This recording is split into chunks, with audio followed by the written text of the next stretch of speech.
are you? I'm good. So tell us a little about yourselves. So hi, my name is Sai Chiravu. I'm a second year public health student at UT Austin, and I'm the founding director of the Golden Rose Foundation. And hi, my name is Mayuka Casabetla. I'm a sophomore at Langham Creek High School, and I'm the managing director of the Golden Rose Foundation.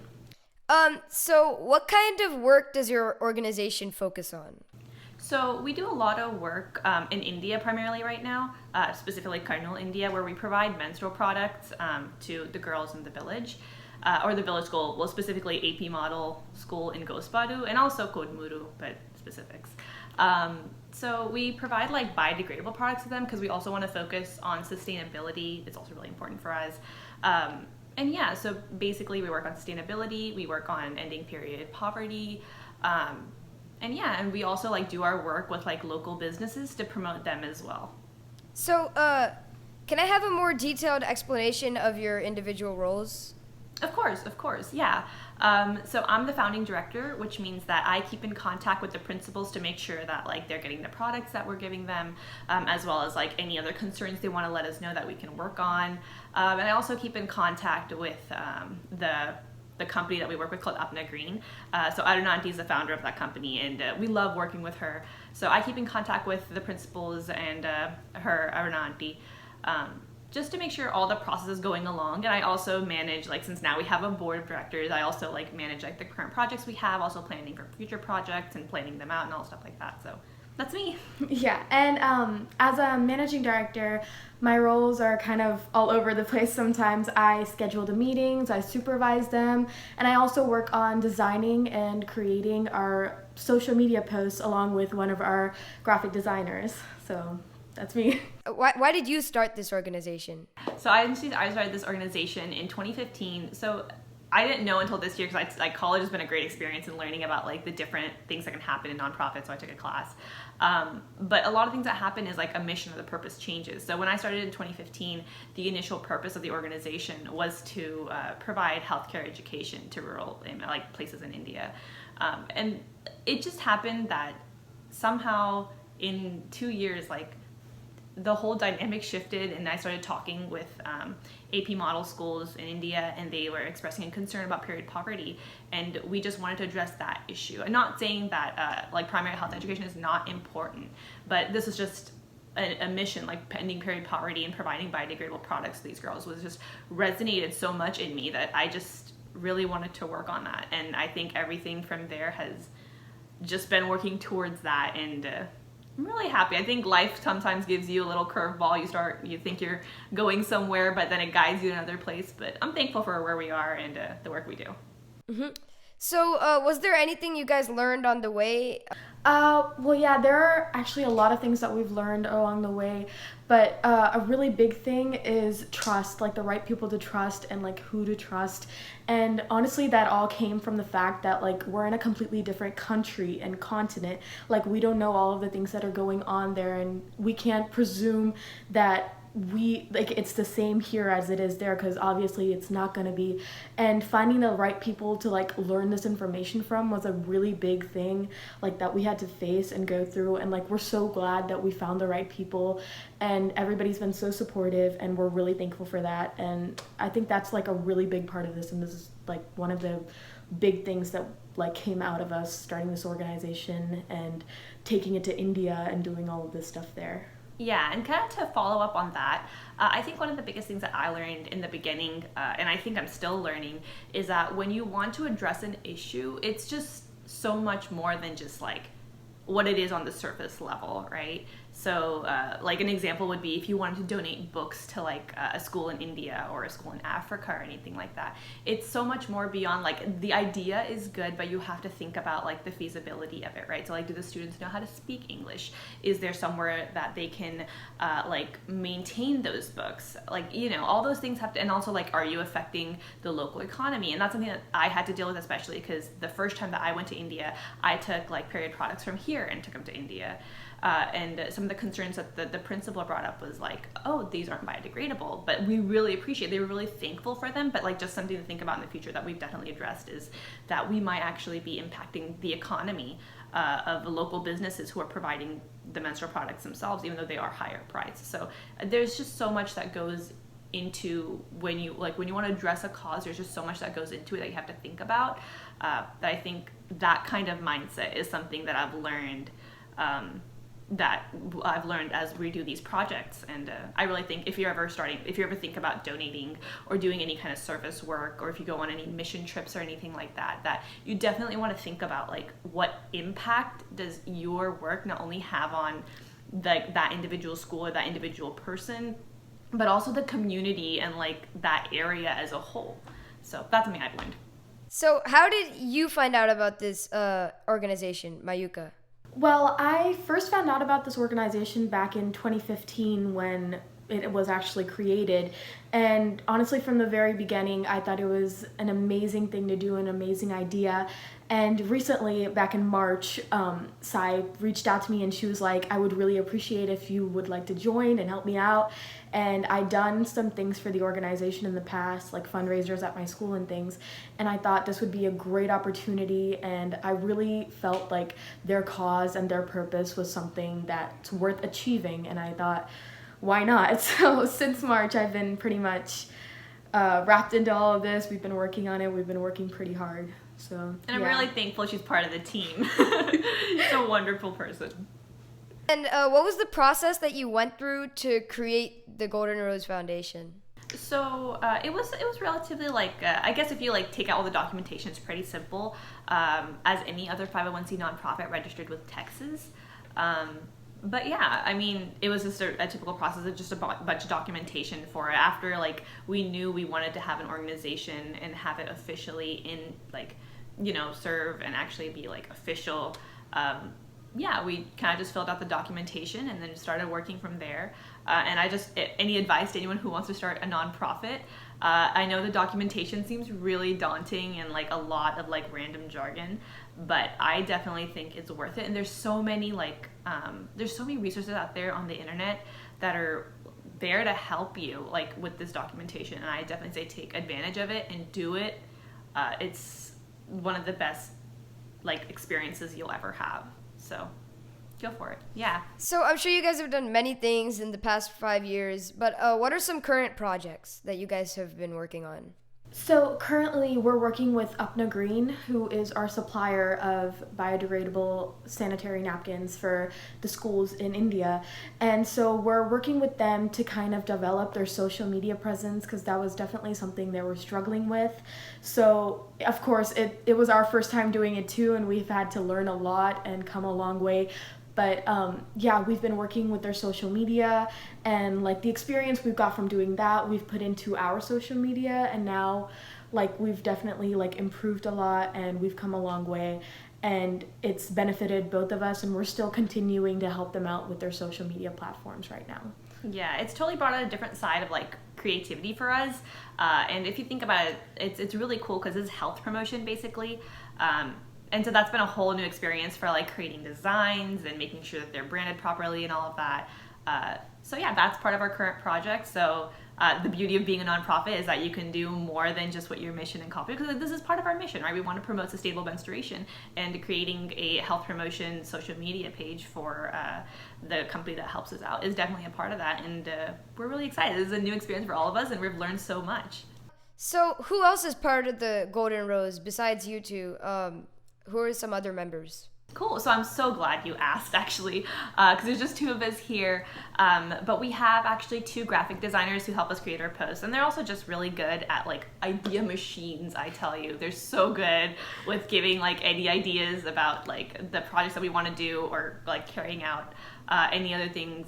But right now we have two graphic designers. Their names are Veda and Arissa. Wonderful humans. And then we also have a social media manager who makes sure that all of like the posts that we create are put up on the Facebook, Twitter, and Instagram that we have. And her name is Nafia. And we have our newest member, Shreya. She just joined us, and we're really excited to have her. And I think that we're going to have her work on some interesting project ideas and fundraising ideas for the future. So Yeah, and we've definitely come a long way, as I said before, and it's great that we finally understand each other. We're at a good flow, and like we all kind of complement each other now, and I think that's a really great thing. So these next few questions are for Sinzita. Has being a public health major impacted how you run this organization? I definitely think so. So before going to college and doing some public health like classes and stuff, I definitely was a little bit lost in how to run this organization and like what kind of works we should be doing. But definitely once I've gone to college, I realized that the work we do is definitely public health. And a lot of the stuff that I learned about like health promotion, as well as like I think the most important thing that I've learned is like the ethical concerns about intervention, and then in general like what level of intervention each issue like requires. I think that's something I definitely learned that I'm really thankful that it added a lot to our organization to understand how we can add that to our our programs and our projects. And yeah, I am. It really has helped me a lot in building this organization the way it is now. So what are some initiatives that you guys have worked on in Houston? Oh, okay, cool. So we actually also provide menstrual products to this women's shelter in Houston called Mission of Yahweh. They're just really sweet. I think one day we just stopped by and dropped off a bunch of pads, and they're just so excited. And I think we've done that a couple of times. So that's something that we've worked on, and I think that's something we're currently working on as well. Because during coronavirus, and something really interesting is that. Like menstrual products are the lowest like donated things at homeless shelters and women's shelters. So we are kind of stepping in there and helping and donating those products, and especially during the summer because there's a lot more like the level of people, the population at the shelters usually increases. So that's something we're working on now. But our initiative, usually we just donate products to the Mission of Yahweh, and they're really good people. Have you ever found it difficult to balance your nonprofit organization with all the stuff that you do outside of it and all the other extracurricular or school-related stuff that you do? So not really, because I have found a way to make all the work that I do outside of this organization to kind of also complement the work of end-day period poverty and sustainability and sustainable menstruation. So I like do a lot of work with, and even if it includes like reproductive health, I'm really motivated about those topics. So the work I do, like I'm involved with Planned Parenthood, the Students for Planned Parenthood in Austin, and also with Up to Green and everything like that. They're all towards the same cause. So I am generally really motivated and really excited to work on those things. So no, I really don't find it difficult to manage those things. All right, and these next questions are for Mayuka. Do you ever find it difficult to come up with social media designs? Like, how do you go about doing that? Well, for me, there are days when it's like the ideas are just flowing and I have everything like on the top of my head. And then there are days when it's like I have to look for inspiration and like find things that I can do. But either way, I find that like both of these things are like something I've come to enjoy, and I've spent a lot of time doing it now. And eventually I just got a hang of it. And now I sit down and I can pretty much start sketching the minute I pick up my pencil. So it's something I really love doing, and I'm glad I got to showcase my talents in this organization. And did you ever find it hard to balance your nonprofit organization work with your other activities? Well, at first it was kind of like I had to get used to it before I could do anything, and the fact that it was summer really helped me out. Like my workload was much lower, and after a while pretty much came to a stable like development of like how to manage my time, and eventually it just wasn't something I had to think about. I just knew how to manage it with everything else I had going on. So I don't think it's as difficult as it used to be. Yeah, I'm anymore. just gonna add a little thing in there. She's so good with how she turns things in on time. Like they're like she sends reminders to us because she's done them and we haven't, like our posts, and she managed her time to a T. Amazing. And what is your experience with working with the team? Well, so far my experience with the team has been amazing. Everybody has their own special skills and talents, and obviously like we're all have flaws. It's like something everybody has, but we've just learned to embrace them, and I'm really glad that like we've become such like a close group. Like we're a family, and it's really like amazing that all of us like enjoy doing this work together, and we love each other, and it's awesome. It's really interesting to see what happens when so many like passionate individuals come together and work towards a cause. So where do you see the Golden Rose Foundations going in the next 5 years? Well, I definitely want to see our organization striving much more, adding on more schools and seeing if we can expand our like field and see how much more we can help, because we definitely want to help as many people as possible, and I think that's our goal, to help as many people as possible. Yeah, and I think it's really interesting that we might actually be working with other organizations to, you know, have a bigger reach in our work and even get more input into how we're doing and how we can help them. So I think that's really interesting about the nonprofit field, is that it's not really like a business where you're competitive, but you're more here to work together to achieve a goal, and I think that's really beautiful. Mm-hmm. So, what are some future projects that you guys are planning? Oh, yeah, okay. So we're currently trying to add another school by the end of this year. My goal is to add 1 school a year slowly so we have enough funding, because we're a pretty small organization, but hopefully that's something that we can do. That's one of the things we're working on right now, is fundraising to add the other school. And then you can find more information on our website about like what it takes to maintain like the whole process of providing menstrual products to that school for a month. It's on there. And then we're also working on creating a sexual education resource to be added to our website, so schools in India can have that to provide, you know, we're trying to make it in different languages like Telugu, Hindi, Tamil, so they have access to better sexual education. So those are the 2 projects we're working on. Is there anybody that you guys want to thank? Well, there are so many people, of course, that have helped us out, but I feel like the main people I should be thanking is Shanta Auntie, Ishrit Auntie, and Aruna Auntie, who are trustworthy people in India who have helped us out so much, and they've taught us so much, and we're really glad that they have decided to help us out and be a part of our journey, and that's like, I just want to say thank you. Yeah, and I think I remember before like this March, it used to be just me, my dad, trying to like figure this whole thing out, and we've had our struggles with that, and I think just something in 2020 hit, and apart from everything else, I think this is the one good thing that happened to me, was that I realized that I really wanted to take this organization to a different level, apart from just the 2 of us trying to do something small.